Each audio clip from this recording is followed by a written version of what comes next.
100% subsidy కింద చేప పిల్లల పంపిణీ కార్యక్రమంలో అధికారులు కాంట్రాక్టర్లపై ఆగ్రహం వ్యక్తం చేశారు మంత్రి జూపల్లి కృష్ణారావు. ఇక నాగర్ కర్నూలు జిల్లా కొల్లాపూర్ మండలం సోమశిలలో కృష్ణానది శ్రీశైలం తిరుగుజాలలో చేప పిల్లల విడుదల కార్యక్రమంలో పాల్గొన్నారు మంత్రి జూపల్లి.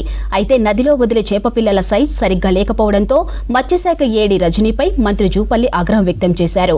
చేప పిల్లల సైజ్ మరీ చిన్నగా ఉండటంతో కార్యక్రమాన్ని రద్దు చేసుకుని పంపిణీ కోసం తెచ్చిన 5 లక్షల చేప పిల్లలను వెనక్కి పంపించారు మంత్రి.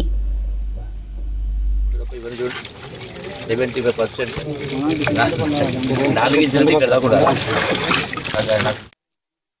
మత్స్యకారులకు సంబంధించి చేప పిల్లలు సోమశిల రిజర్వాయర్లో అంటే శ్రీశైలం రిజర్వాయర్లో వదలడానికి వచ్చినాయి. వదిలే సందర్భంలో ఆ చేప పిల్లలు చూసినప్పుడు వాస్తవంగా ఇటువంటి పెద్ద రిజర్వాయర్ అంటే 100 ఎకరాల కంటే ఎక్కువ ఆయకట్టు వచ్చినన్నింటి కూడా 80 మిల్లీమీటర్ నుంచి 100 మిల్లీమీటర్ ఉండాలి. అంటే 3 ఇంచుల నుంచి 4 ఇంచుల సైజు చేపలు ఉండాలి.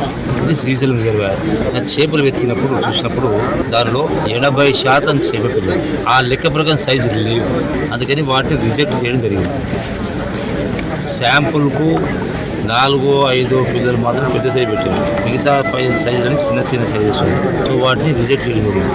అదే ఒకవేళ చిన్న అంటే 100 ఎకరాల కంటే ఉన్నట్టు చిన్న చెరువు చిన్న కుంటలు అయితే అది 25-30 ఉంటుంది. వాటికి సరిపోతాయి. అందుకని కలెక్టర్ గారిని మత్స్యశాఖ వాళ్ళ అధికారులను ఆదేశించింది.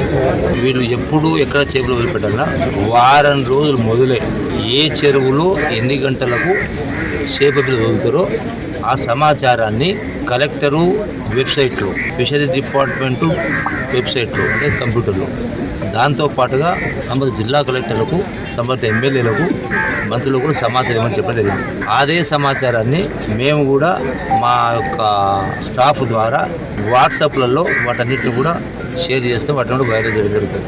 సో దాన్ని చూసుకొని ఆయా గ్రామాల్లో ఉన్నటువంటి మత్స్యకారులు బెస్తవాళ్ళు ముదిరాజులు అక్కడ ఆ సభ్యులు ఎవరికి ఉంటారు ఆ చేపలు పట్టే సొసైటీకి సంబంధించిన సభ్యులు ఆ అందరి సభ్యుల సమక్షంలో ఉన్నప్పుడు ఇటువంటి పొరపాటు జరగదు.